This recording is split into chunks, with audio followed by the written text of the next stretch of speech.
Hi everyone, my name is André Alnor. I come from the Danish transmission system operator EnergyNet. For those of you who don't know what that is, basically we own the tall power lines all over Denmark. That's not really relevant to this story. What's relevant to this is that we are a public owned company, so we are a monopoly owned by the state, and we have one fairly big system which basically contains the electricity meter data on all buildings in the entire Denmark. And we built systems for you and other people to access this data. We would like to be very much compliant with the MyData idea rather than just basically take your data and use it. So why do we do this? I think Fabian explained to begin with that we actually have a very large business case vested in you actively using your data. We have a responsibility for the green energy transition, and only part of this can be reached by investing in windmills and other. We already have 50% wind energy in Denmark, and we're reaching the limit where we can't just put in new hardware. We need to get people to actively respond to price signals and whatnot. Utilizing your data, smart meter data or price data is the only way we see to actually making this happen. That's why we use it or work with it, and it's also very nice to be GDPR compliant. Don't have time for that one. As a public-owned monopoly, us as a company is not going to be engaged with you as a customer. We rely on market actors to do that.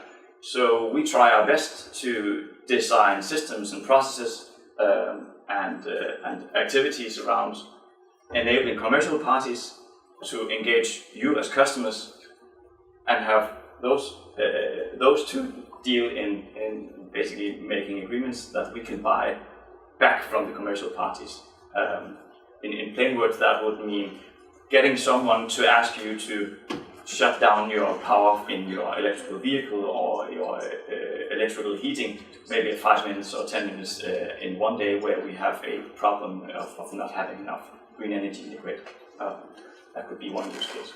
Our experience with this is that we made our first MyData system in 2013. That was a very simple log on, access your own data. You could download a dumb CSV file with a year's consumption of hourly data, which showed possibly no use at all.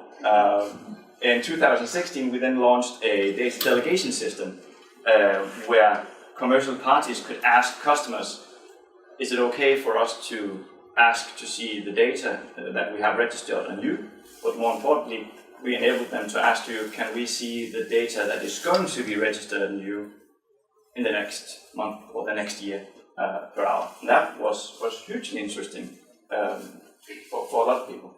It featured APIs for machine-to-machine communication, and we had a lot of learnings with there to design a new system which we are going to deploy next year.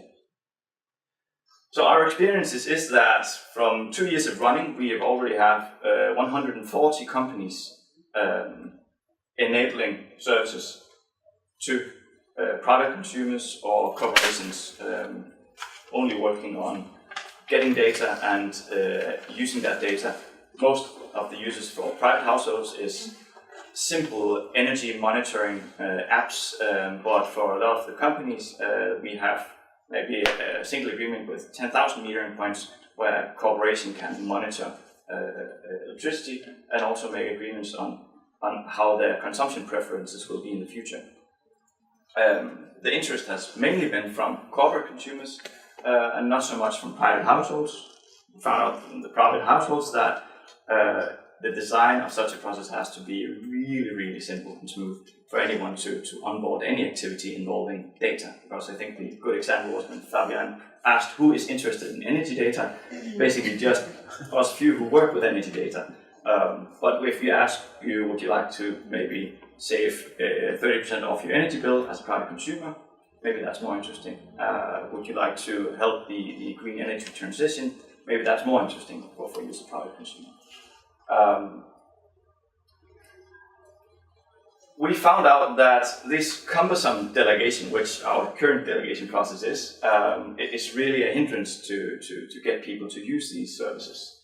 to get our commercial parties or our connected commercial parties to actually make money on these services. So we figured the best way to do this was to figure out to make access more smooth, but also make access that was not linked to the country of Denmark, but figure out how to make systems or make accesses that would work globally, or in the sense of the whole of the European Union at one go. So we teamed up with André, who is our sister company in Estonia, to figure out how to make cross-border data access happen. The business case for it was that customers don't really at all ask for data access, but we see a lot of customers asking for services that help them reduce their carbon footprint and save money on their energy bill. The commercial actors who want to sell these services to them, they want to help customers. They have some ingenious ideas on how to do it, but they are not at all defined by nationality or geographical borders, which is usually how we work in our sector. So to make this work, we have to enable services that reduce transaction costs and enable large amounts of transactions. So in popular sense, we would say it's much more interesting for commercial parties to make a service which has a market potential for 450 million or 15 million European citizens than the combined populace of Denmark and Estonia, which is 7 million people. So we did a prototype based on sovereign DIDs and OAuth 2, connected to our respective data hubs, and had, this is a Danish app from a distribution company called CSMV, routed that through the Estonian data hub and now show Estonian data for an Estonian city in a Danish application. And the other way around, that's actually my private household data. So that is Danish data hub data going through an Estonian data consumption service. So in terms of a prototype, it worked. I would say, does it work for us to actually deploy something that could work in real life? Nah, almost. So we designed it, we built a prototype, we found some real issues in terms of using the sovereign framework and the distributed IDs. There's a lot of plumbing that still needs to be doing in code-wise for this to work. A lot of the design in most of the identifications and permissions technology that is there now covers access to data from history, but not so much access to data in the future. And also there's a huge amount of work going into building a trust framework between all of the different companies and countries in the European Union, at least, or globally, to actually make this work. So my final question to you guys here, especially the people who are not part of the energy sector, is this at all interesting? And is this something that we should dive into to actually make this work? Because I'm quite sure we can make a very well-functioning service, but we would need the support of both the end consumers, but also the commercial parties using it, and to begin with, especially the other utility companies in Europe. So that's an open question for you guys. I see a hand down there. That was just a yes, or was it? Yeah, that was a yes. Thank you. Yes, yes. Okay, so we have a more. How many yes? How many yeses do we have again? Almost half. That's good stuff. Good stuff. That was it for me.